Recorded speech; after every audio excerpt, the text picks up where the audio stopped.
Yeah, that's about right. It was three or four. I was a guy. I never watched the UFC. I didn't watch boxing. I didn't know about any of it. So when I started fighting, I enjoyed doing it.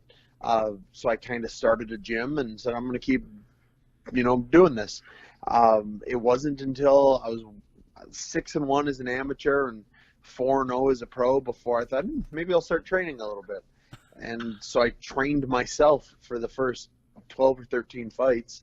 I had a good gym. I had started and some good training partners and everything that I was the head coach of. Eventually, I beat everyone in Wisconsin, and my wife said time to move. So we moved out to California, and then I started getting real good. Wow, that's crazy. You were fighting against guys that maybe were training since they were little kids. I don't know, but Yeah, I just thought I was tough, and I guess it turned out I was. I like your attitude with going in it. For some people that didn't watch that interview, you had an interview, I think a longer interview with MMA Junkie after your last fight, and you said that you like to fight your friends, you like to punch your friends. You want to explain that? Yeah, you know what? I'm going to make someone money, whether I win or they lose or I lose. Whatever the case is, they and I are going to become more wealthy after that fight. Why would I want to do that with a guy I don't like? If I don't like you, I don't want to do anything with you. I don't want to think about you. I don't want to be around you. I don't want to make you any money. Um, so yeah, I like fighting people I like. Daniel Kelly, uh, love Daniel Kelly. All the guys that fight, even Marcin. I don't really know him, but the little bit I got to spend with him this last week, he seemed like a good dude. Jean Vellante, the man I called out. He's hilarious, maybe the funniest guy in the UFC. I met him a couple times, and thought he was pretty great. So I decided he'd be a good one to call out. Well, I'd love to see that fight. Um, we were just talking a little bit before we went live. We were talking about you've had, I think, 6 fights in the last 12 months. You almost broke Donald Cerrone's record. Yeah, I tied Cerrone's record, but I like to point out I got to that 6 fights about 2 months faster than he did. So it wasn't that big a deal. So actually, it's your record. Yeah, it's my record. I'm not going to tell him though. Oh, that's good. What for it? So the next 12 months from now, do you imagine that you'll be that busy? You know what? I'm gonna try. I did it because it was something I knew I could do. I knew my body would hold up. It almost didn't, but it held up. Uh, just its little nicks and bruises. And now I'm just gonna stay as busy as I can. I'm not. My goal isn't to break or tie the record again, but my goal is to continue being the most active fighter in the UFC. I like fighting and I like fighting often. Well, that's great. You were rewarded for this win. First fight at light heavyweight in quite some time, and you broke the top 10 already.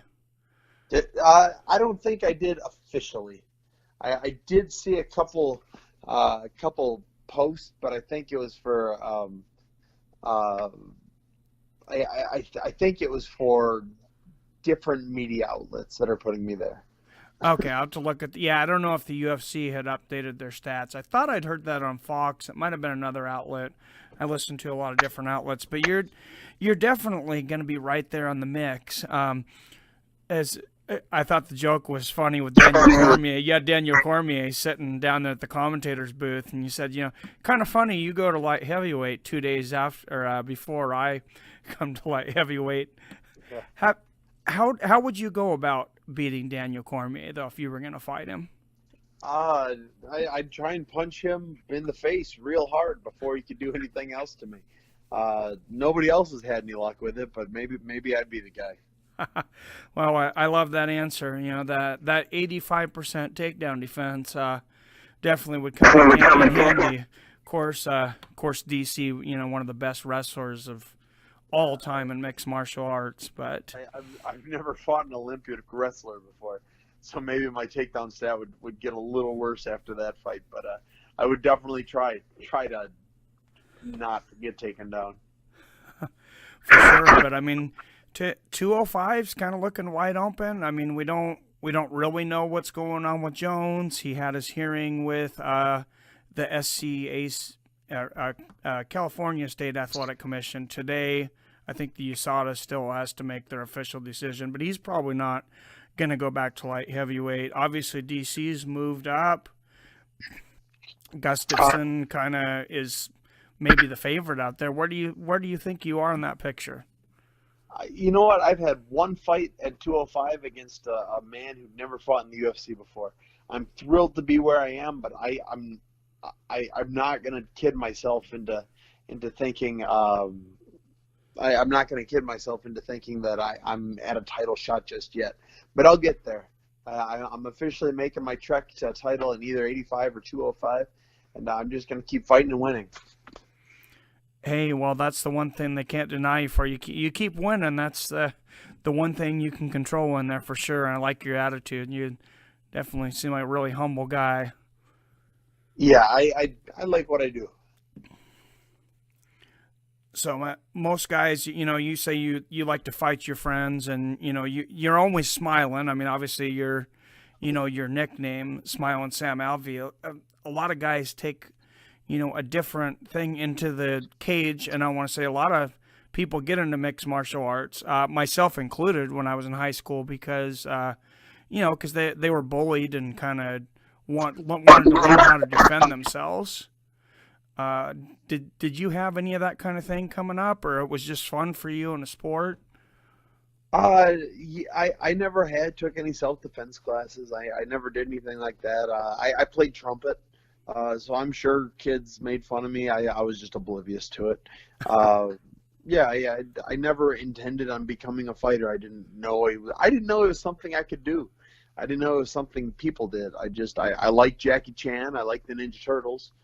Dragon Ball Z might be my favorite show ever. And that was kind of the extent of my martial arts training. Well, with this younger crowd, I seen a stat for the UFC on Fox contract. They said that viewing age is getting closer to 40 than 30. Maybe you come into the cage dressed up like a Dragon Ball Z character. That might bring that demographic down a little bit. If Reebok were to ever make a Dragon Ball Z kimono, I would be all over that. I seen your face paint, the one where you had the face paint, kind of like the skeleton looked like, kind of like a Day of the Dead kind of thing. Yeah, well, that fight was in Mexico City. It was the Day of the Dead. I fought Alex Nicholson, and my wife and I earlier in the day, we were out goofing around at the Day of the Dead celebration downtown Mexico City, and we found a face painter. We got her to come back to the hotel with us, and she painted her face before weigh-ins. Very cool. That was very cool. I couldn't get my my Skype working like I was talking about yesterday. I was having some technical difficulties with the OBS, but I wanted to paint my own face like the way that you looked in that interview, just to throw everybody off to see what you thought. That would be pretty funny. Oh, so I asked a few other questions. You have a degree in business administration. Obviously, you're only 31. You got a few more. You're probably your physical prime, or maybe just reaching your physical prime, especially at 205. Do you think much about what you might do after fighting, though? I hope I get to fight for another 15 years. I'm just going to keep going with it. The body gives out, I'll figure something else out. But for now, I feel great. I'm going to keep trying to feel great for as long as I can. Well, I mean, Randy Couture fought till 46, I think. So it is possible, and I think that positive attitude definitely has something to do with it. If you can stay healthy and keep the attitude, I don't think I've seen anybody in the cage more positive than you. I love what I do. I love what I do. No, that's great. I mean, I think you do good as some commentating and different things too, but I'm glad that you want to be in the cage more. Hopefully we see you another 5-6 times in the next year. Hey, I, I'm certainly gonna try. have they talked to you about it? I know you called out Gian Vellante. Have they talked to you about anything about time between your No, now and your next return? Jean and I, we agreed on fate on Twitter, which doesn't mean anything. And yeah, we just gotta see if it works with his schedule, the UFC schedule, and my schedule.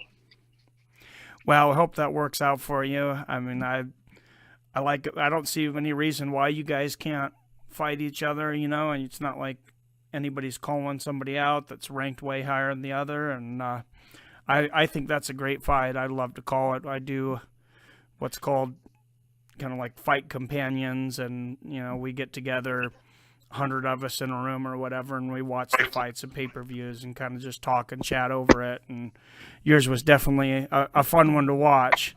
It's a nice counter right hook. The set two counter right hooks. You got the first counter right hook, and you started going for that guillotine. Marcin gets out, and then you caught him. And how did you know you have him? Did you see his head snap back? Because you just walked off. You didn't jump on him at all. No, I felt it.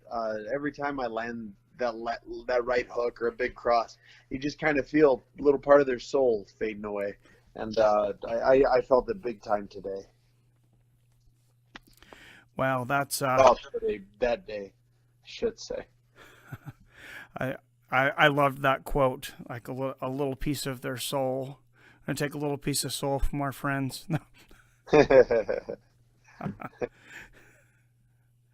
Well, hey, good luck in the next year, sir.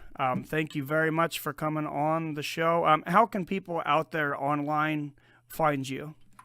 I tell you what, I love talking to people online. Hit me up. I'm at Smilin Sam. That's Instagram, Twitter, everything. I love talking to people, and I try and talk to everyone that tweets me. All right. And I will put a link down below on this video to your Twitter. Thank you so much. I reached out to you. You're such a nice guy. You responded right away. And, what can I say? This is the biggest MMA show in Lake Stevens, Washington that you're on. Well, 1,250 viewers. I'm honored to be on there, guys. Well, I was honored to have you, Sam. Thank you so much, sir. Good luck in your next fight. Welcome. Hey, thank you so much. We'll talk to you after that one, too. All right. Sounds great. Thank you.